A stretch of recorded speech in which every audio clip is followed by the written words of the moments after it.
Bismillahirrahmanirrahim. Assalamualaikum warahmatullahi wabarakatuh. Good afternoon, Prof, Ma'am, and my beloved classmates. I hope you are in good health. So, we are from Group 9 and we're presenting about permasalahan remaja dan solusinya. But before we start, let me introduce myself. My name is Widya Nuraziza Yusmi as a moderator and the first speaker. And my partner is Nurfadila Syahrul as a second speaker, and the last one is Arifa Amalia as the last speaker. So, let's get started.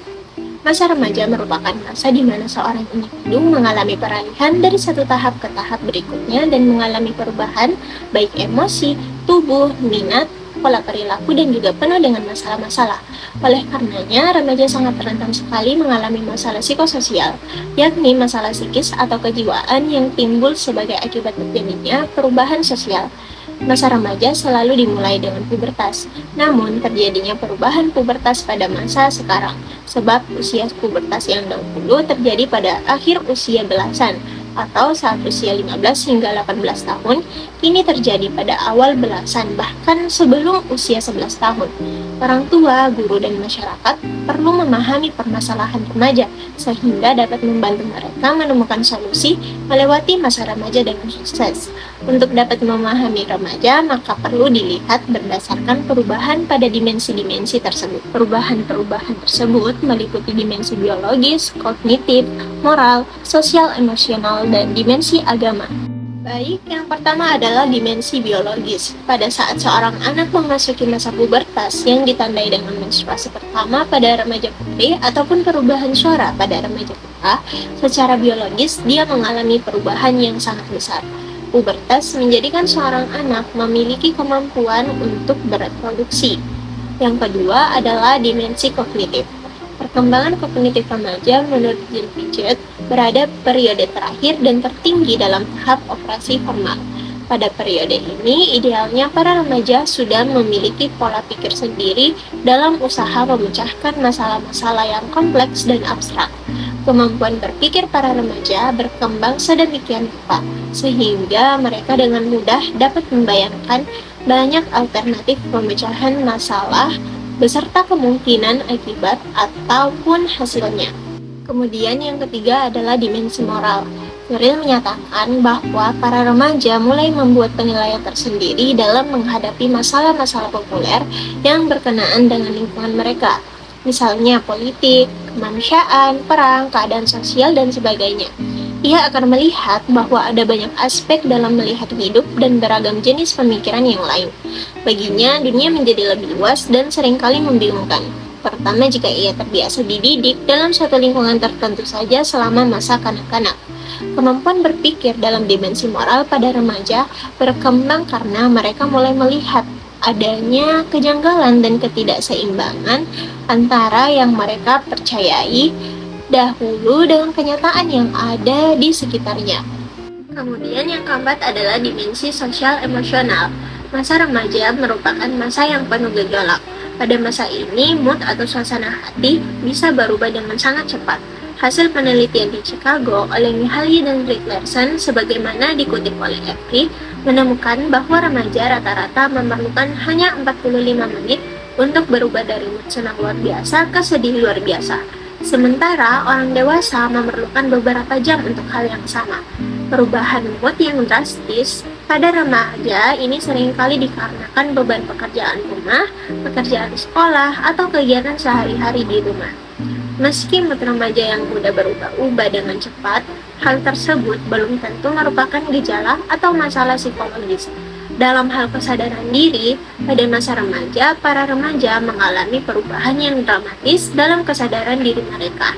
Mereka sangat rentan terhadap pendapat orang lain karena mereka menganggap bahwa orang lain sangat mengagumi atau selalu mengkritik mereka, seperti mereka mengagumi atau mengkritik diri mereka sendiri.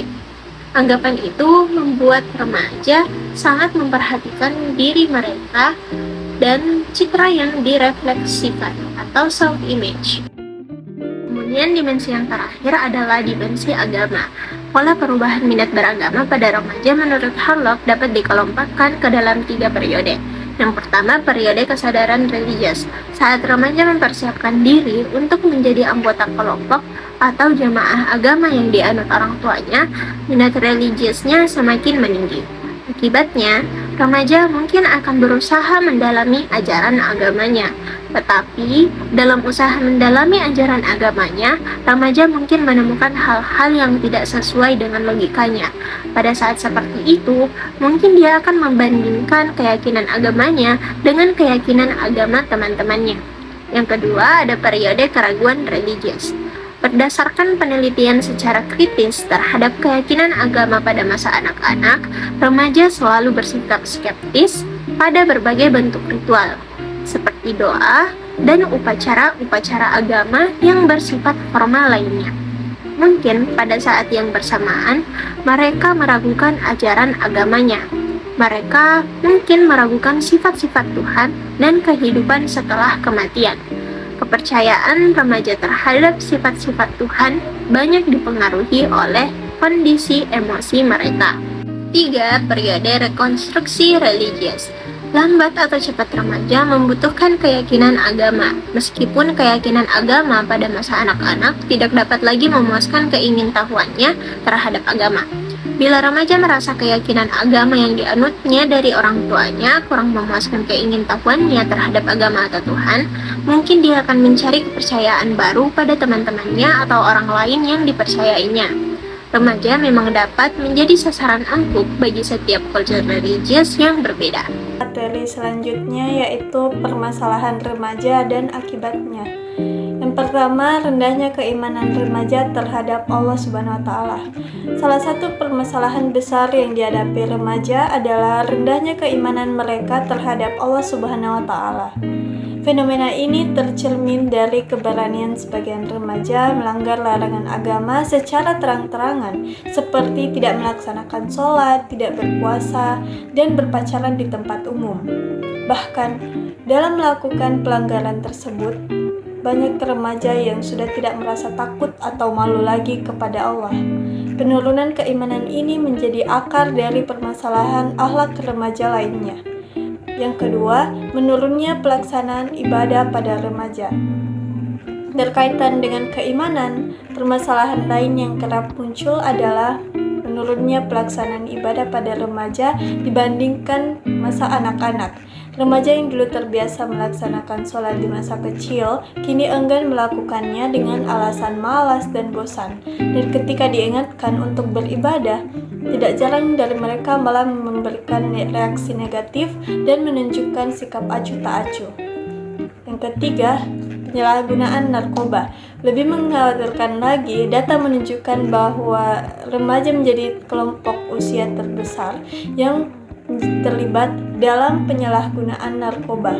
Berdasarkan data Badan Narkotika Nasional (BNN), 70% pengguna narkoba di Indonesia berusia antara 15 sampai 19 tahun pada periode 1998 hingga 2003. Sementara pada tahun 2008, 41% dari mereka pertama kali mencoba narkoba di usia 16 sampai 18 tahun. Angka ini terus meningkat dari tahun ke tahun. Permasalahan yang keempat adalah seks bebas. Permasalahan lain yang cukup mengkhawatirkan adalah maraknya seks bebas di kalangan remaja.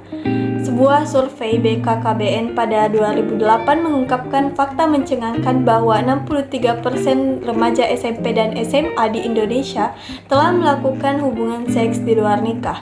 Bahkan, 88,33% remaja mengaku ingin melakukan seks bebas meskipun takut akan resikonya. Fenomena ini tentu sangat memprihatinkan dan dapat memicu berbagai dampak negatif. Yang kelima, merokok. Kebiasaan merokok juga menjadi masalah yang kerap dijumpai di kalangan remaja. Beberapa motivasi di balik kebiasaan ini antara lain untuk mendapat pengakuan, menghilangkan kekecewaan, dan anggapan bahwa merokok tidak melanggar norma. Kegiatan merokok umumnya dilakukan remaja di depan kelompok remaja untuk meningkatkan eksistensi diri. Yang keenam, bolos sekolah. Tak kalah mengkhawatirkan, banyak remaja yang memilih untuk membolos sekolah dengan berbagai alasan seperti menonton konser, jalan-jalan, atau sekedar hura-hura. Rasa bosan dengan tugas sekolah menjadi pemicu utama perilaku ini. Data menunjukkan ada remaja yang bahkan membolos hingga 3-4 hari dalam seminggu. Permasalahan-permasalahan tersebut tentu dapat memicu berbagai dampak negatif dan perilaku destruktif pada remaja. Dampak tersebut antara lain terkena HIV atau AIDS, terlibat tindak kriminal seperti mencuri, menodong, mencopet, bunuh diri, terlibat perkelahian, kebut-kebutan di jalan raya, serta menggugurkan kandungan. Bahkan, remaja juga rentan terjerumus ke dalam kebiasaan berbohong akibat pergaulan yang tidak sehat. Oleh karena itu, marilah kita semua turut berperan dalam mencegah dan mengatasi permasalahan remaja ini demi masa depan yang lebih cerah. Itu saja materi dari saya. Selanjutnya akan dilanjutkan oleh Arifah Amelia. Solusi masalah remaja. Masalah remaja bisa sangat beragam, mulai dari stres akademis, masalah sosial, hingga kecemasan dan depresi. Pendekatan terbaik adalah mendengarkan mereka dengan empati, memberikan dukungan dan mengarahkan mereka pada sumber daya yang tepat, seperti konselor, terapis, atau kelompok dukungan. Berikut adalah beberapa solusi untuk mengatasi permasalahan remaja. Yang pertama, membekali keimanan remaja. Membekali remaja dengan keimanan dapat melibatkan beberapa langkah, seperti memberikan pemahaman yang mendalam tentang nilai-nilai agama, mendorong mereka untuk menjalankan praktik ibadah secara konsisten, dan memberikan contoh positif melalui teladan yang baik. Selain itu, membuka ruang untuk diskusi terbuka tentang keyakinan dan pertanyaan mereka, serta memberikan dukungan moral dan spiritual saat mereka menghadapi tantangan hidup, juga dapat membantu memperkuat keimanan mereka. Yang kedua, memberi contoh dan mengingatkan pengalaman ibadah remaja. Itu dapat dilakukan dengan berbagai cara seperti menghadiri sholat berjamaah, mengikuti kegiatan keagamaan, berpuasa, melakukan amal kebajikan, dan mengingatkan pentingnya introspeksi. Yang ketiga, memberikan informasi tentang bahaya merokok dan narkoba. Ini adalah informasi yang sangat penting dalam upaya pencegahan penyalahgunaan zat pada remaja. Yang pertama yaitu bahaya merokok.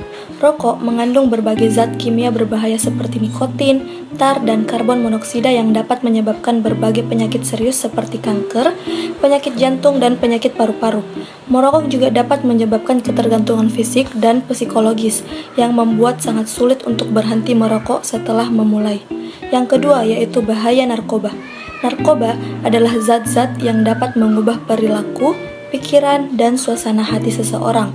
Mereka termasuk zat-zat ilegal seperti kokain, heroin, dan metamfetamin, serta zat-zat yang disalahgunakan seperti obat resep, misalnya pil tidur atau obat penghilang rasa sakit.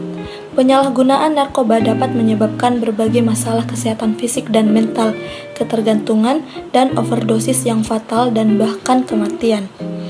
4. Memberikan informasi tentang pengaturan perilaku seksual dalam Islam. Pengaturan perilaku seksual dalam Islam menempatkan pentingnya menjaga kesucian, kehormatan, dan kesejahteraan individu serta masyarakat secara keseluruhan. Ini mencakup menjaga hubungan yang sehat dan bermartabat dalam konteks pernikahan serta menghindari perilaku yang merugikan diri sendiri dan orang lain. Kelima, membiasakan anak bersikap terbuka kepada orang tua. Ini adalah salah satu hal penting dalam membangun hubungan yang sehat dan harmonis antara orang tua dan anak. Ada beberapa cara untuk melakukannya, yaitu buka komunikasi, dengarkan dengan empati, berikan dukungan, beri contoh yang baik, hormati privasi anak, dan buat waktu khusus. Dengan melakukan hal-hal tersebut, kita dapat menciptakan lingkungan di rumah yang memungkinkan anak merasa aman, didengar, dan dicintai, yang pada gilirannya akan membantu mereka tumbuh dan berkembang secara positif. Keenam, atau yang terakhir, yaitu mendoakan anak. Mendoakan anak adalah cara yang sangat penting untuk menunjukkan kasih sayang, dukungan, dan harapan bagi mereka. Dengan mendoakan anak dengan penuh keikhlasan dan ketulusan, kita menunjukkan bahwa kita selalu ada untuk mereka, bahkan ketika kita tidak dapat mengontrol segala sesuatu, dan doa adalah bentuk kasih sayang yang paling kuat. Oke guys, so that's all penjelasan dari kami. Terima kasih atas perhatiannya, semoga kalian mudah memahaminya. Saya selaku moderator memohon maaf bila ada kesalahan dari presentasi kami. Saya pamit undur diri. Wassalamualaikum warahmatullahi wabarakatuh.